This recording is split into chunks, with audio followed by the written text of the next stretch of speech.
Bonjour et bienvenue à tous dans cette deuxième partie de Demain à la Une. Lundi prochain, une délégation de magistrats et d'enquêteurs français se rendra à Beyrouth afin d'y entendre l'homme d'affaires libanais Carlos Ghosn dans le cadre des deux enquêtes instruites à Nanterre et Paris.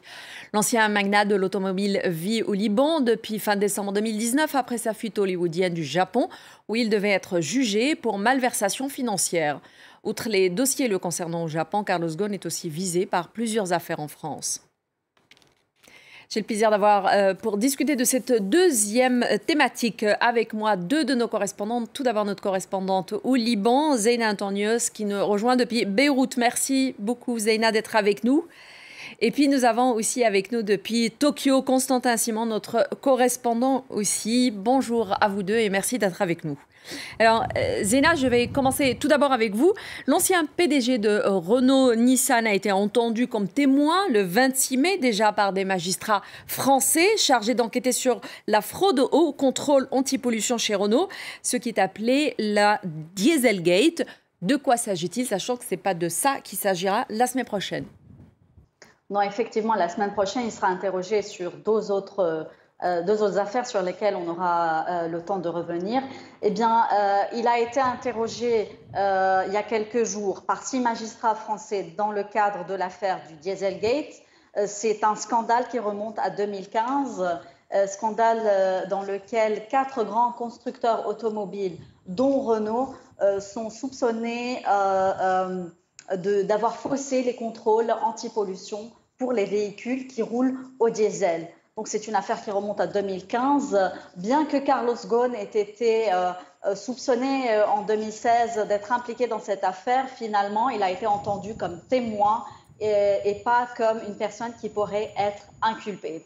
Lundi, on attend au Liban aussi d'autres magistrats qui viendront interroger M. Ghosn, des magistrats français qui viendront l'interroger sur les 2 autres affaires pour lesquelles il est poursuivi en France. Oui, alors justement, dans l'affaire actuelle, le Dieselgate, comme vous venez de le rappeler, il n'est pas auditionné en vue d'une possible inculpation. Par contre, la semaine prochaine, comme vous venez de le citer, il y a d'autres magistrats qui vont donc l'interroger, qui partent de Paris pour l'interroger à Beyrouth. Et cette fois-ci, c'est dans le cadre de 2 procédures judiciaires intentées contre lui en France.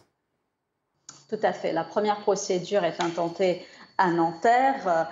C'est une procédure qui concerne, Carlos Ghosn est soupçonné d'avoir utilisé à un moment un contrat de mécénat qu'il y avait entre Renault et la société qui gère le château de Versailles pour y faire des soirées privées. Et dans le cadre de la deuxième affaire qui est à Paris, eh bien, les enquêteurs se penchent sur plusieurs millions d'euros qui auraient été versés sans que les actionnaires de la filiale néerlandaise de Renault-Nissan ne soient au courant. Donc voici les 2 affaires pour lesquelles il sera entendu lundi à Beyrouth au palais de justice en présence de ces magistrats français. Zeina, justement, aujourd'hui, il est entendu quand même par des magistrats français, mais il est toujours au Liban. Aucun risque d'extradition depuis le Liban? Tout à fait. Carlos Ghosn est au Liban. Il a débarqué au Liban en décembre 2019 à la surprise générale après une fuite rocambolesque. Début janvier 2020, Interpol a émis une notice rouge à son encontre à la demande du Japon. Mais cette notice rouge, évidemment, ne permettra pas de l'extrader vers le Japon, puisque le Liban, dont M. Ghosn détient la nationalité aux côtés des nationalités françaises et brésiliennes, eh bien, le Liban ne possède pas d'accord de coopération judiciaire avec le Japon. Donc, tant que M. Ghosn est au Liban, il ne risque pas grand-chose, il ne risque pas d'être extradé au Japon pour y être jugé. Pour rappel, quand il était arrivé au Liban, il avait fait l'objet d'une plainte après s'être rendu en Israël en 2008, et techniquement parce que le Liban est toujours en guerre techniquement avec Israël, mais cette plainte aucune charge n'a été retenue contre lui, et donc aujourd'hui au Liban, il n'est pas poursuivi par la justice libanaise non plus. Constantin, le 18 mai, c'est un autre actionnaire de Renault qui a déposé plainte en France contre Carlos Ghosn concernant des sommes conséquentes qui auraient été versées à l'insu des actionnaires de la filiale, la filiale néerlandaise du groupe. Surtout, c'est ça qui est en question ici. Comment sont suivies en fait toutes ces affaires depuis le Japon? Et notre question concernant le procès de Greg Kelly, qui était le bras droit de Carlos Ghosn. Oui, alors toutes ces affaires sont évidemment suivies avec beaucoup d'intérêt ici au Japon, mais on peut tout de même dire que la curiosité, l'appétit est un peu retombé. Alors on parle en ce moment depuis plusieurs mois, depuis septembre, du procès de Greg Kelly, donc qui a commencé en septembre dernier. Alors Greg Kelly, c'est l'ancien bras droit de Carlos Ghosn, 64 ans, finalement l'éminence grise ou noire selon les procureurs qui a présidé à tout ce système de contournement selon les procureurs, encore une fois, donc de la justice japonaise, de magouille finalement, pour ne pas déclarer aux autorités boursières nippones 73 millions d'euros de salaire de Carlos Ghosn. Alors, Greg Kelly, lui, a la même position que Carlos Ghosn. Finalement, il se défend d'être non coupable, il plaide non coupable. Et pour le moment, eh bien, on peut dire qu'il tient sa position. Alors, dans ces affaires, il n'y a pas non plus que Carlos Ghosn ou Greg Kelly. Qu'en est-il des prétendus complices américains qui ont été extradés vers le Japon en mars dernier? Voilà, c'est sans doute ce procès-là qui va commencer le 14 juin, qui est le plus intéressant, parce que finalement, si le Japon n'arrive pas, comme Zénal disait, à faire revenir Carlos Ghosn, il a ramené deux Américains, donc Michael Taylor et son fils Peter Taylor. Michael Taylor était un ancien béret vert, et ce sont ces deux hommes qui sont accusés d'avoir planifié, organisé à coups de millions de dollars cette incroyable, audacieuse exfiltration, vous vous en rappelez, dans une boîte à musique. Ils encourent jusqu'à 3 ans de prison. Alors, évidemment, c'est un procès qui est suivi et en même temps, il y aura toujours une sensation de déception finalement pour la justice japonaise, un goût d'inachevé. Alors, je vais revenir à ce que je disais sur le Japon, juste pour nous expliquer peut-être le ressenti, en fait. Au Japon, je parle aussi bien des autorités que de la population. Si toutefois il y a des réactions, ce n'est pas rien d'avoir un grand homme d'affaires qui était sur place, qui a été en prison pendant 130 jours en détention, qui a finalement été libéré, c'était début 2019, pour être en résidence surveillée chez lui, et qui finalement réussit malgré tout, alors qu'on voyait tout le dispositif de sécurité autour de sa maison, réussit à partir. C'est un coup qui a été porté au Japon. Comment est-ce que la chose est vécue sur place encore aujourd'hui?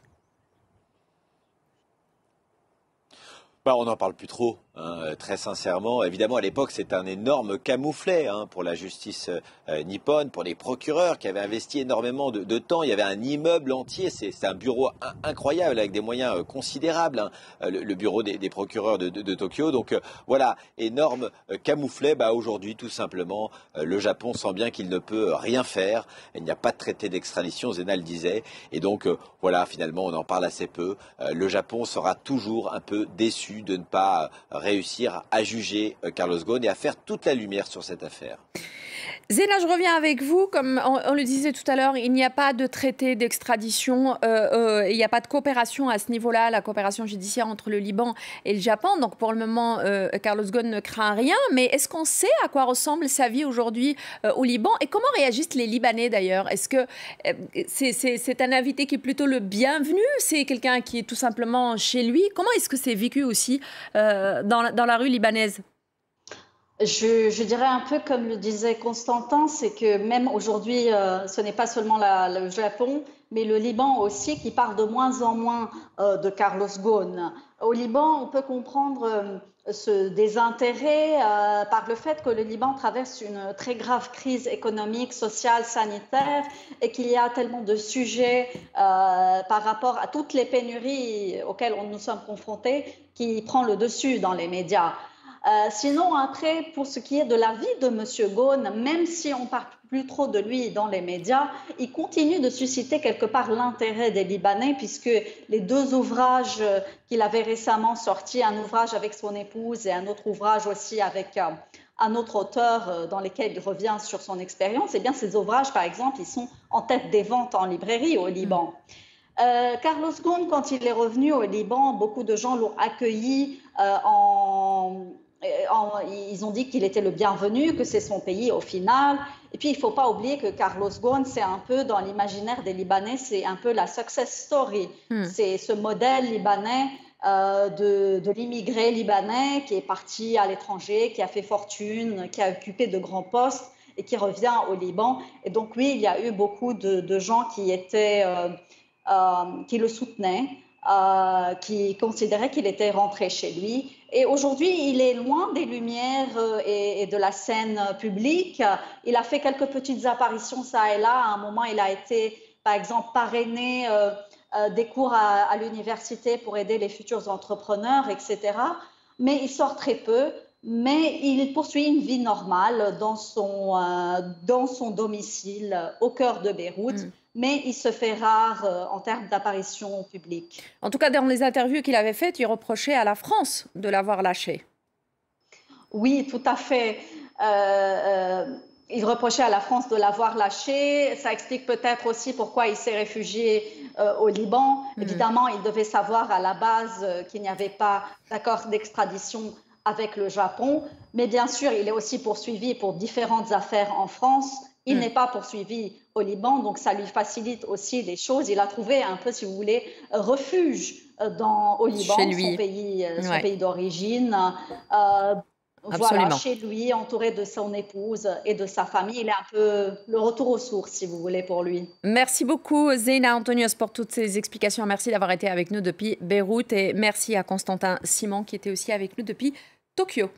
Merci à vous tous de nous avoir suivis pour ce nouveau numéro de Demain à la Une. On vous retrouve la semaine prochaine. D'ici là, très bon week-end à tous.